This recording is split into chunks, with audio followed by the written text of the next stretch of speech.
Pero sa inyo pong pagbisita, Mr. President, natanggal po lahat ng aming kalungkutan at karamihan ay nakangiti na ngayon. Hindi na kami matatakot o kaya'y mayayanig sa lakas ng mga darating na bagyo dahil alam naming meron kaming mahal na Presidente Ferdinand Romualdez Jr. na laging handang tumulong sa bayan ng Bugey.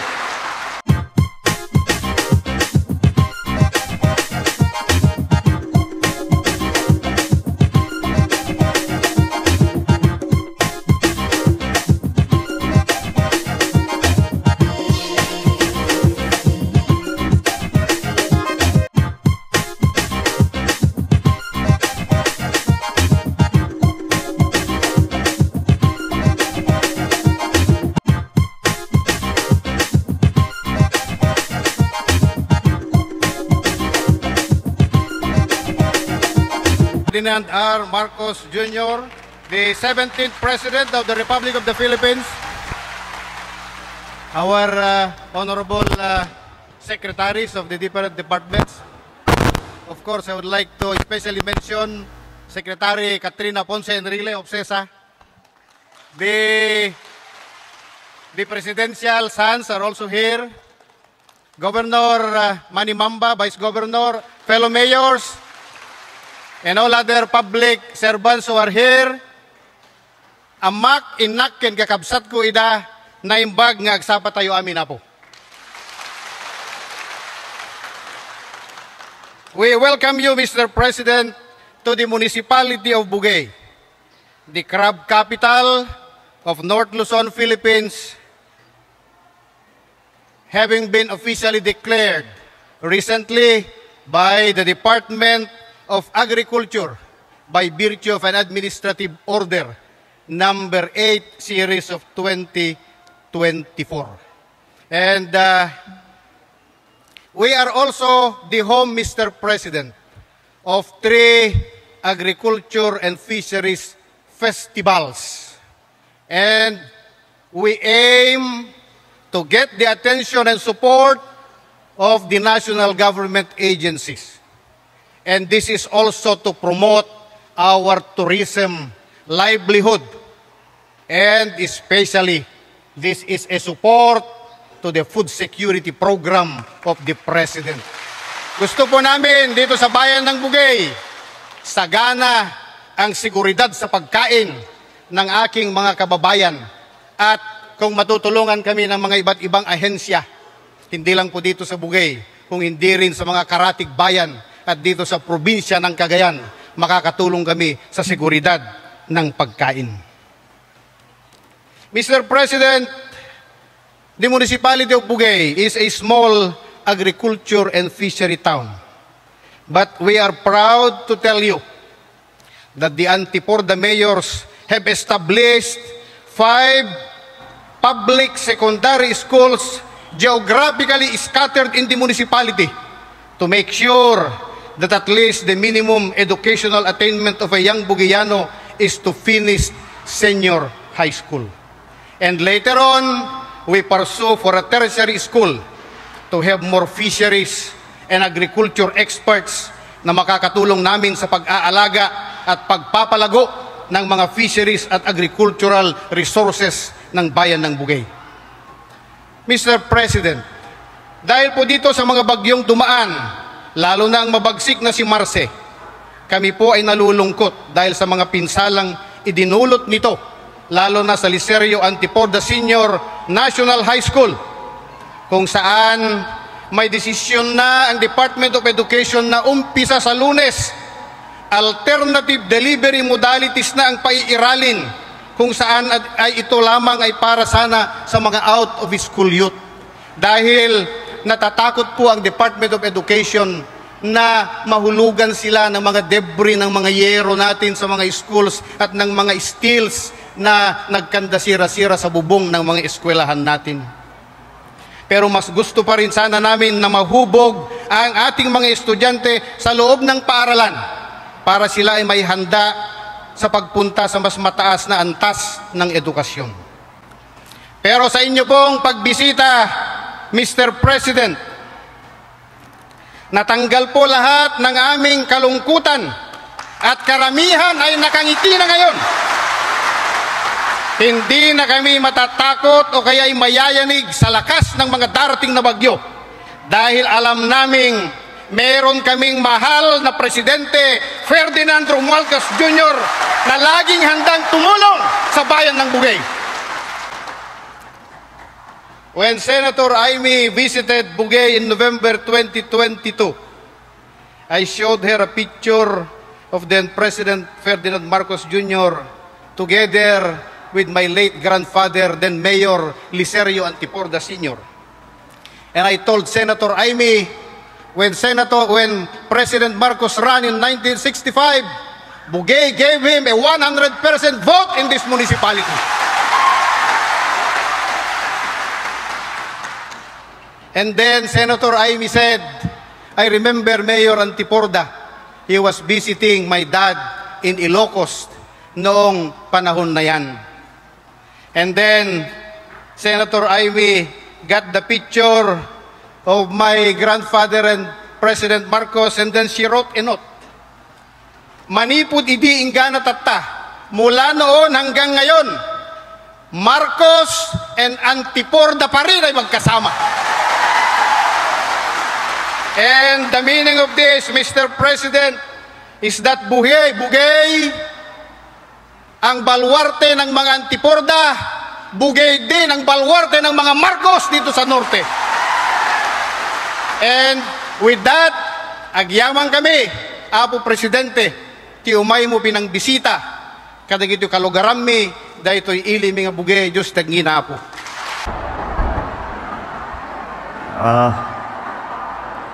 Gagayam ken kakabsat, apo nga opisyalis tayo ni Governor Manny Mamba, alkalde ti Ili, ti Bugey, Mayor Antiporda.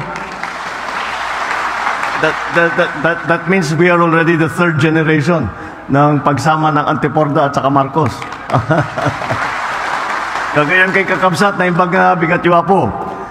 We are here today only because I wanted to see kung ano ba talaga ang damage at alam nyo po kahit pagka nagkakaroon ng ganitong sitwasyon at nakikita lahat ng mga tauhan natin ay binibigyan naman po tayo ng report at kung paano, anong nangyari at anong naging epekto, anong pangangailangan. Ngunit lagi kong ipinipilit hanggat maaari ay pupunta, that I come to see for myself.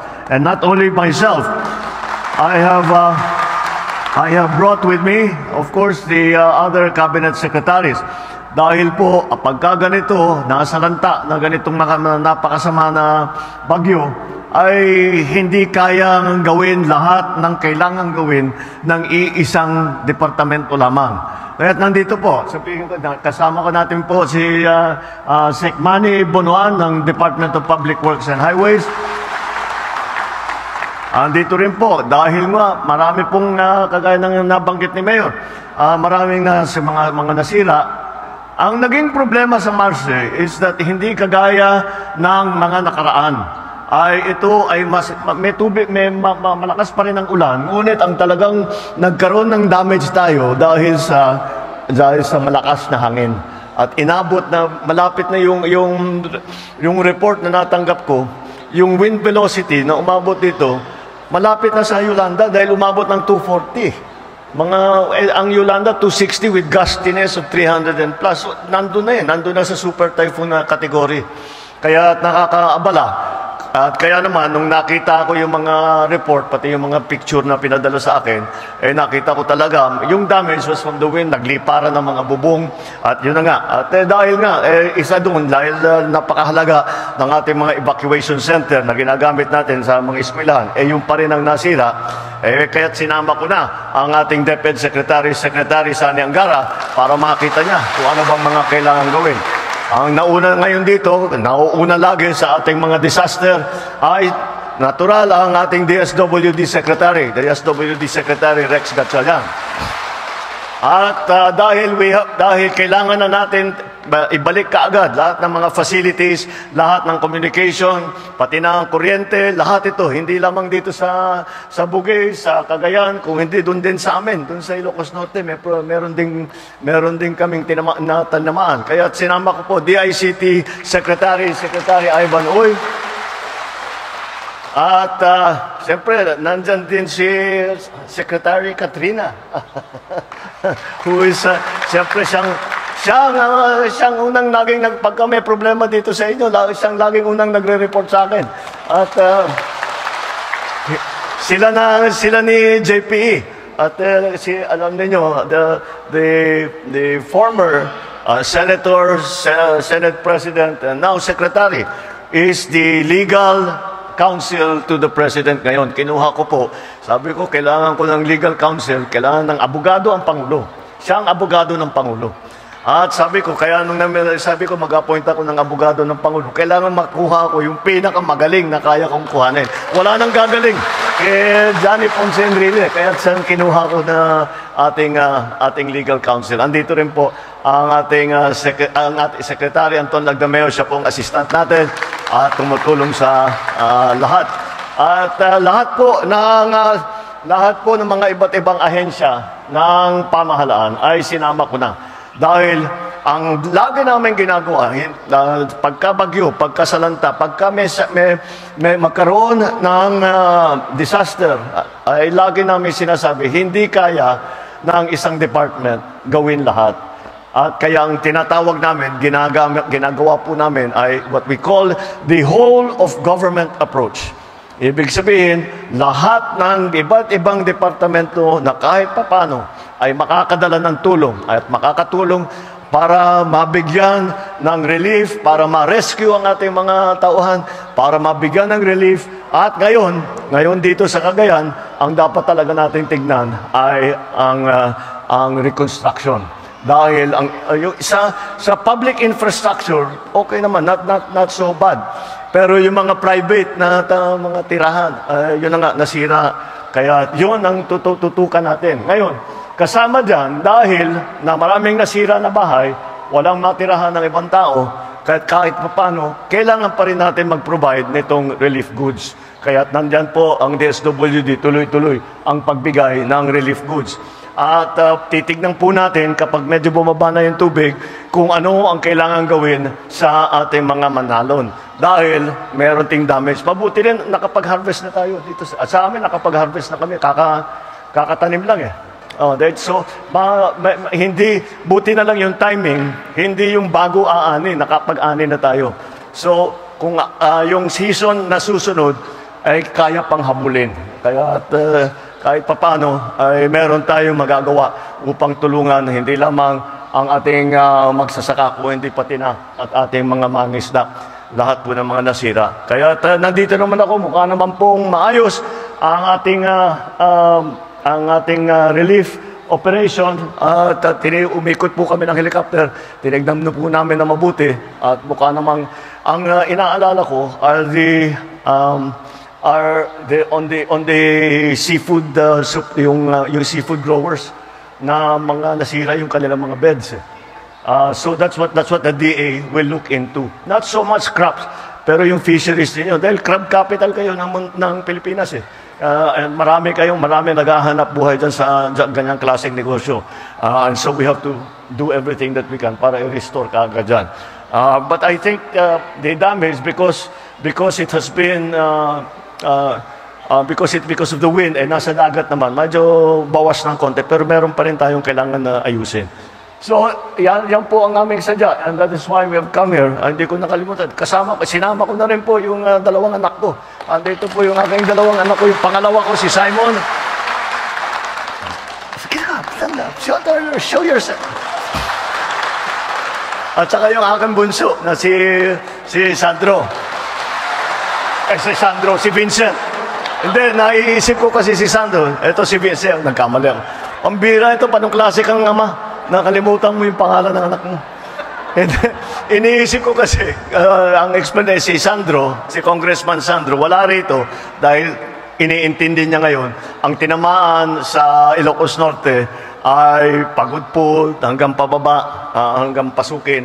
Kaya distrito ni Congressman Sandro, kaya nandun na siya at inaasikaso niya lahat. So sinama ko na si Simon at saka si Vincent.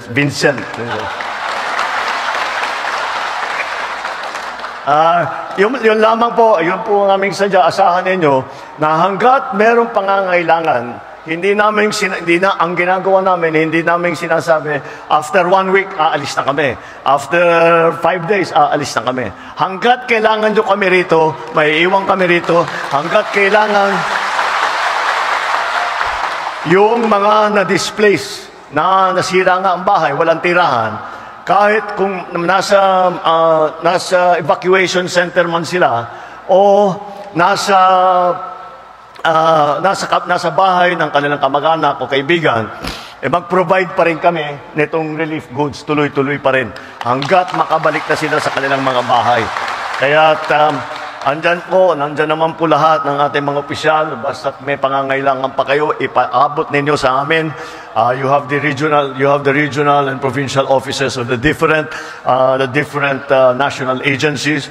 Just tell us what we need, hanggat maaari, hanggat kaya namin, hanggat kaya namin gawin. At kahit na hindi namin kaya, gagawa namin ng paraan, kakayanin natin. Dahil mahirap naman basta pabayaan ng mga tao. Magpasalamat din po tayo dahil hindi lamang ang pamahalaan ang gumagawa nito lahat. Meron po tayo maraming katulong sa private sector na bago pa kami nakarating ay marami nang ginagawa, marami nang namimigay na ng tulong. Kaya yan po ang lagi kong pinag-uusapan. Kung maalala ninyo, during the election, we always talked about unity. We always said, sama-sama tayo. At yan ang nakita natin. Pasa't sama-sama tayo, nakikita natin, magtulungan tayo lahat. Kahit papaano, magagawa natin ang paraan, mabibigyan natin ng tulong ang lahat ng mga nangangailangan na tinamaan nitong Marse at hindi namin titigilan hanggat masabi ninyo, kaya nyo na at hindi nyo na kailangan ng tulong ng pamahalaan. Itong tulong ng pamahalaan ay maraming bagay, hindi lamang itong relief goods. Ang DA magbibigay din, pagkarapos na tayo makapag-assess doon sa damage, doon sa mga naapektuhan na fishermen at saka ng farmers, ay bibigyan din natin ng tulong. Ang mga naman nasiraan ng hanapbuhay, kunyari may tindahan kayo, meron kayong lugar, nasira dito sa bagyong ito, andyan naman ang dole, magdadala sila ng itinatawag na tupad. Itong tupad na ito ay kaunting tulong para naman makabalik kayo sa inyong hanapbuhay. So, and then the DepEd is here precisely to continue the repairs that are needed in the school buildings and of course, kay Manny Bunuan sa DPWH, kung ano yung mga infrastrukturang nasira na kailangan natin ayusin. So, ayun lang po. And I'm happy. Sana makabisita ako sa Bugay na hindi bagyo. Baka babalik ako sana makabalik ako dito na nag-celebrate na lang tayo ng kahit na ano. Mag-celebrate tayo na tapos na yung bagyo at okay pa rin tayo. The very good news that we have dito sa dumaan po ng Marse, sa lahat ng Pilipinas, wala po tayong namatayan. Wala tayong casualties. Kaya po nangyari yan dahil mabilis at maaga ang pag-evacuate ng tao at alam namin mahirap para sa ibang tao na iwanan ang inyong bahay at iwanan ng inyong pag-aari. Ngunit ito ang bubuhay sa inyo, ito yung sasalba sa inyo. Kasi kung mamilit tayo na nandun na kung saan dadaan yung baha, kung saan dadaan yung malakas na hangin, baka masaktan naman tayo. Kaya mas mabuti. Kaya naman tayo walang casualty ngayon. Nakapag-evacuate tayo na mabuti at tuloy-tuloy ang suporta ng gobyerno. Kaya yun lang po, maraming Diyos Tegnina, katakuyamin nga po na yung pag-abigat yung po. Maraming salamat po, mahal na Pangulo. At ngayon po, ang Office of the President ay mamamahagi ng financial assistance na nagkakahalaga ng 10 milyong piso bawat isa para sa mga bayang nasalanta ng nagdaang bagyo. Inaanyayahan po natin ang ating mahal na Pangulo upang pangunahan ang pamamahagi ng presidential assistance. Upang tanggapin ang assistance, ating tinatawagan mula sa bayan ng Bugay, Mayor Licerio Milyari Antiporda III. Mula sa bayan ng Baggao, Mayor Leonardo Patung.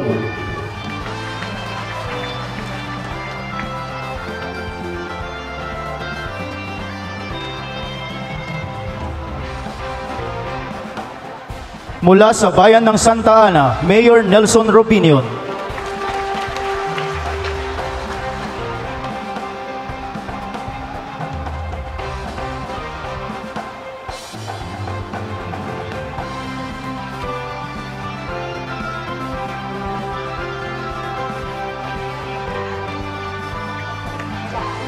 Mula sa bayan ng Gonzaga, Mayor Marilyn Pentecostes.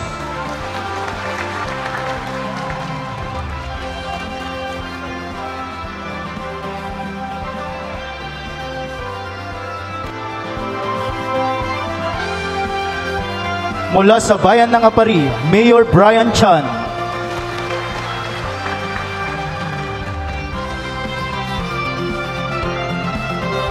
Mula sa bayan ng Santa Teresita, Mayor Rodrigo Garcia.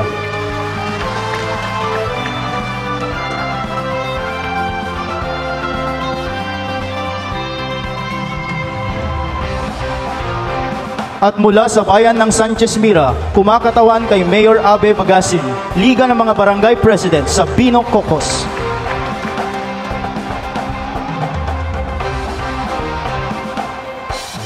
At ngayon po, aming hinihiling ang ating Pangulo ay isang group photo. Maaari po ang lahat ay tumayo at tumako sa bandang gitna. In the count of 3, 1, 2, 3.